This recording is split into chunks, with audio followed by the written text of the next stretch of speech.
안녕하십니까? 오늘부터는 한 권의 책을 함께 읽으려 합니다. 책의 제목은 기도를 어떻게 드릴까요? 저자는 독일 신학자이며 목사이고 또한 평화운동가이며 환경운동가인 청소년과 청년의 벗이라는 별칭을 가지고 있는 요르크 칭크입니다. 오늘 서론으로 시작하여 한 주제씩 읽어 나가겠습니다.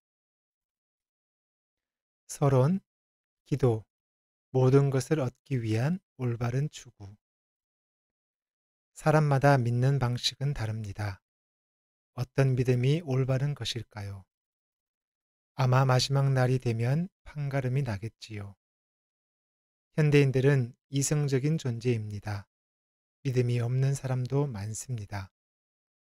세상의 행복과 능력을 갖춘 것만으로도 그들은 충분하다고 여기지요. 기도가 필요할 리가 없습니다. 자신이 굳이 말을 걸어야 할 하나님도, 또 자기 말에 귀 기울여 들어줄 하나님도 그들에게는 필요치 않습니다. 나는 많은 사람들이 아주 분명한 사실로 받아들이는 것들을 믿지 않습니다. 예를 들어 세상에 널리 퍼져 있는 생각, 곧 현대 사회는 종교가 필요 없는 사회라는 통념을 거부합니다.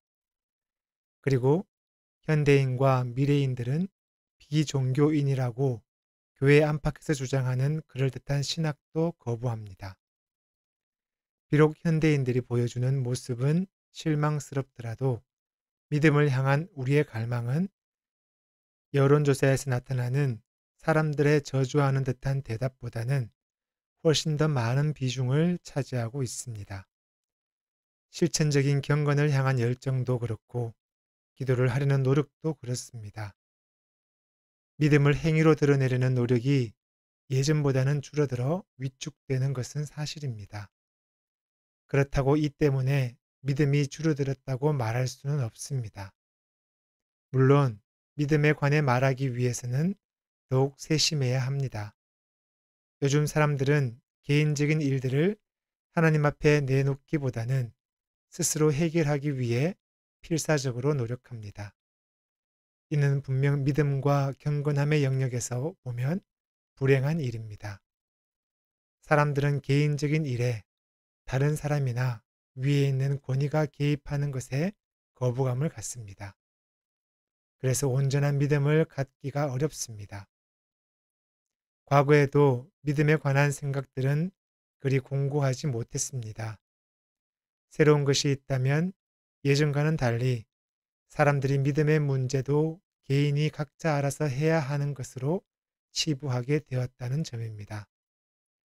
신실한 믿음을 가지려는 시도와 믿음의 간증을 다른 이들과 더불어 나누려는 것을 싫어하게 되었습니다. 그래서 전반적으로 종교의 영역은 날로 삭막해지고 있습니다. 그렇다고 오늘날 기독교가 종교적 관심이 점점 더 줄어드는 추세에 발맞추어야 한다고 생각할 필요는 없습니다. 믿음의 문제가 화두로 떠오를 때 우리는 믿음을 추구하는 것 외에는 다른 것을 말할 수 없습니다. 우리 스스로가 여기서 무엇인가를 얻어내려면 전능하신 하나님을 전적으로 신뢰해야 합니다. 만일 우리가 믿음과 기도에 실패하지 않으려면 다음 두 가지에 대해 분명히 말해야 할 것입니다. 걱정하며 뒷걸음치는 것으로는 구원받을 수가 없고 교회 활동이 줄어들수록 동시대인들의 공감을 얻어낼 수 없다는 것을 말입니다. 물론 우리는 신앙에 관하여 이 시대의 언어로 말하게 될 것입니다. 왜냐하면 틀에 박힌 전통적인 용어를 되뇌는 것만으로는 교회를 구해내지 못할 것이기 때문입니다. 그것들은 성령님과 그 능력을 정언하고자 할 때 대물려 내려온 신앙 고백이나 교회의 기도문만 그대로 따르고 있습니다. 무엇보다 중요한 것은 경건성입니다. 이 말은 감상적으로 변질된 모든 것들을 다 벗겨낸 뒤에 사용되어야 합니다. 경건성이란 믿음으로 살아가는 하루하루 일상생활 속에서 형성됩니다. 그리고 거기서 이루어지는 자유를 받아들이는 것입니다. 그것은 우리에게 다가오는 모든 것들에 관계되어 있습니다. 경건성은 세상적인 것과 정신적인 것을 구별하지 않습니다. 그것은 사방에서 우리에게 다가오는 우리의 고유한 지식과 관련되어 있습니다.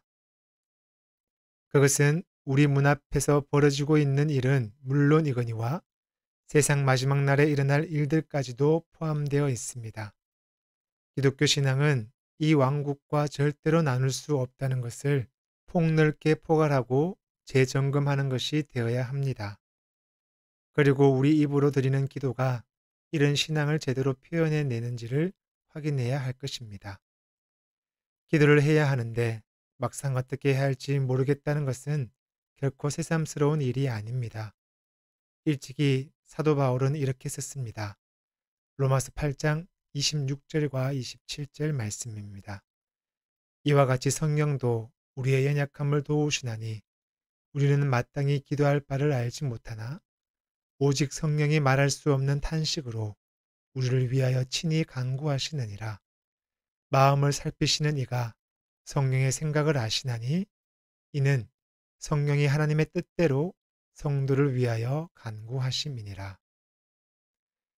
난생 처음 기도를 어떻게 드려야 하는가를 배울 때 몇 가지 연습이 필요합니다. 이것이 우리 현대인에게는 새삼스럽게 느껴질지도 모릅니다. 왜냐하면 이것이 우리 속에 잠재된 신앙의 문제라기보다는 기도를 드리는 것 자체가 어렵기 때문입니다. 다른 일들을 전혀 생각하지 않으면서 아주 단순하게 한 가지 일에만 3분 동안 매달려 보십시오. 아마 매우 힘들다는 걸 깨달을 것입니다. 상념의 세계를 지배하기, 말씀 한마디를 마음에 새기기, 그리고 따라서 말하기.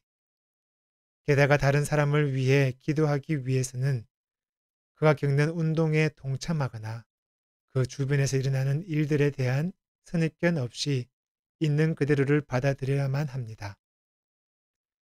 또한 우리가 드리는 기도는 대부분 말로 이루어져 있습니다. 그렇다고 듣는 것만 해당되는 것은 아닙니다. 오히려 듣는 것 이상의 것입니다. 기도란 하나님 앞에 단순하게 서는 것을 의미하거나 자기 일을 세세한 부분까지 전부 하나님 앞에 내어놓는 것을 뜻합니다. 이는 단순히 입으로 드리는 기도가 아니라 사람이 자기 온몸을 바쳐 기도드리는 것을 가리킵니다. 때로는 행동으로도 기도를 드릴 수 있습니다. 십자가의 길에 서셨던 예수님처럼 우리도 그리스도인이 되는 가장 첫걸음이자 중요한 기도를 다시 시도해 볼 수 있습니다. 이 책에서 나는 독자들과 이 길을 함께 가기를 원합니다. 각각의 주제에는 이중적 의미가 들어있고 각 단원에는 앞 단원의 상념이 더욱 깊게 전개되어 있습니다. 만일 어떤 특정한 단어나 구절들이 독자들의 마음에 든다면 거기에 표시를 해 놓을 수도 있을 것입니다. 나와 함께 끝까지 함께 가는 분들은 무엇인가를 얻게 될 것입니다.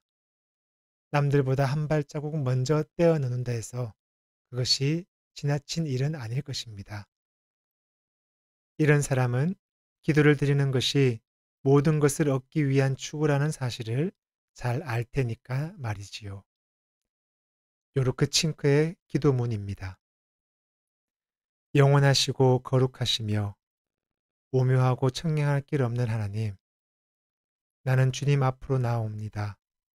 나는 주님께 귀를 기울이고 주님께 응답하고 싶습니다. 주님을 신뢰하며 주님을 사랑하고 싶습니다. 나는 주님과 피조물들을 사랑하렵니다. 주님 손에 내 모든 염려, 모든 의심과 걱정거리를 내놓습니다. 나는 믿음도 없으며 마음의 평온함도 없습니다. 하지만 나를 받아주소서. 주님, 내 곁에 날마다 계시소서. 그래서 나도 주님 곁에 있게 하소서. 나를 인도하소서. 그래서 주님을 찾고 주님의 긍휼을 찾게 하소서. 나는 주님께 속하렵니다. 주님께 감사드리렵니다. 주님을 찬미하렵니다. 주님, 나의 하나님.